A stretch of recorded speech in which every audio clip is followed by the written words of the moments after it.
Okay, so first up, Aussie Hiker, thanks for tagging me into the luxury challenge. It was very difficult for me to pick just a few things. I have luxury items throughout my whole kit, so this has been a bit challenging to whittle down to just my favourites. Well, first up, everyone seems to have a pillow in their luxury items. I actually have a real pillow. It was a full-size pillow. Cut it in half, shoved all the stuff in, sewed it up and made a little pillowcase for it. So I don't sleep well on my first night in the bush. Whether I'm hiking or canoe camping, it doesn't really matter. It's just not being in my own bed. So to make my sleep system feel as much like my own bed as possible, I thought a pillow was the go. So it squishes a little bit, but it's perfect.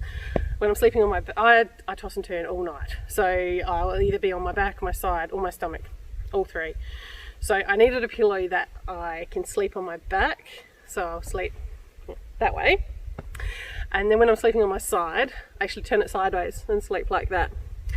On my stomach, again, laying it flat. So this pillow gives me just the right amount of loft both ways. So I actually sleep considerably better than with an air pillow. I did used to have a Sea to Summer Eros, or in fact I still have it, I just don't use it anymore. Not when I'm canoe camping. When I'm hiking I do take it, because obviously this is takes up too much room in your pack. So my second item is a Lucy Lux lantern. I got this for Christmas and I specifically asked for it for my expedition down the Murray River that has been postponed until next year now, because it gives a really nice light. Well, it gives 3 versions of light, but it's also a power bank. So you can charge it by the sun. So if I'm out, I know that at least if all of my batteries run out, I'll still have some form of light. And you can charge it through here, but you can also charge your phone if you need to, or your InReach, or whatever it is that you need. If for some reason the 5 power banks that I take are not going to be enough. So this has 4 light settings on it. You probably can't see them at the moment, but this is low, this is medium, high, which is actually very bright, and it will last for quite a few hours on this setting, and also flashing, just in case you're in an emergency, I suppose. To pack it away, blow all of the air out, and then you stick it on the front of your boat all day to charge. I use this as a tent light as well as a camp light, because it's got these hooks on the back that mean you can hook it over something, or you just stick it up in the gear basket above your head in the tent. One of my favourite pieces of gear at the moment, I have to say. My third is a group of things. It's actually 3 different ways to cook. I've got the room, so why not? So you've all seen my Trangia probably. I love my Trangia. This little baby was given to me by my mum when I was 15. So this in itself is not a luxury item. However, bringing the gas conversion kit for it and a gas bottle, I think that's a luxury. This takes a 12-minute boil down to about 3 if I'm only boiling half a litre. So my gas converter kit is definitely a luxury. The next part is my skillet.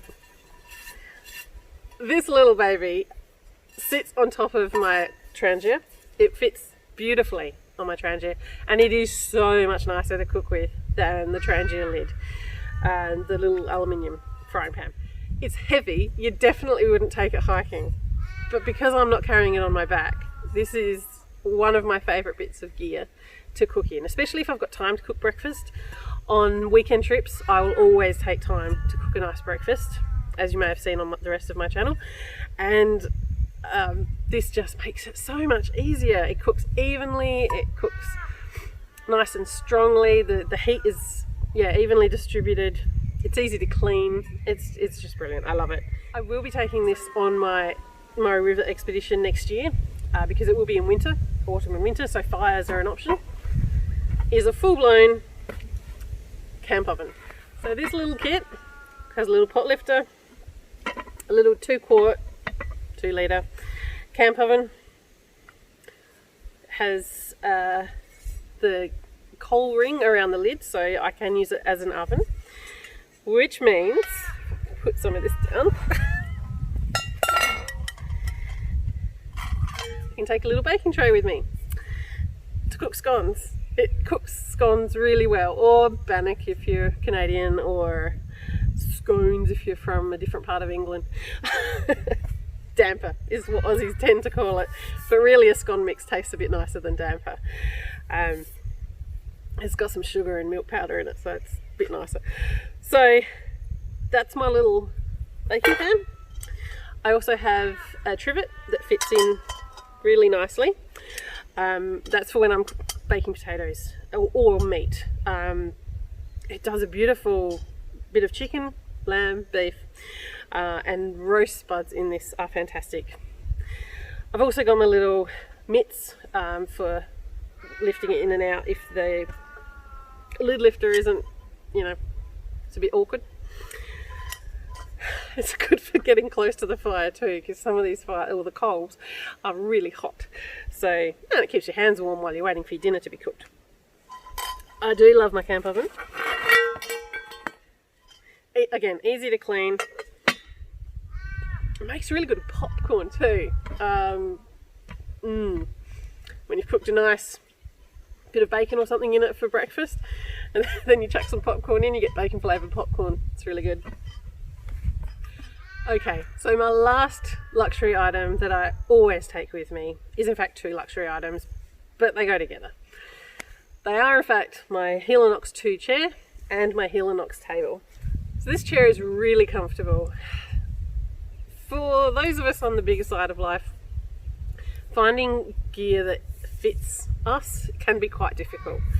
And the Helinox 2 chair is just so comfortable. I've tried 4 or 5 different brands of ultralight chairs because I do take this one hiking with me as well, and it just doesn't, they're just not comfortable, especially around the back.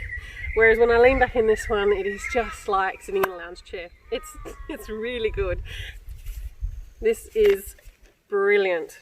It's exactly the right height for chopping, drinking, what have you. So those are my standard luxury items that I would miss most on my canoe trips if I didn't have them. As I said, I have plenty more, and when I do a full gear video, then you'll be able to see that I have luxury items in every component of my gear. Now you've got to be comfortable. So it's my turn to tag a channel now, and I'm going to tag Trekking West. Josh has walked the Hyson Trail last year, and if he's got any luxury items in his pack, he's done well to carry them the 1200 kilometres. So I look forward to seeing what's in his pack, and the link to his channel will be below. So thanks for watching, and I'd be interested to hear what any of you think about my luxury items. Would you take them or not, even if you didn't have to carry them on your back? If you too were canoe camping, what would you take? I'll see you next time. Cheers.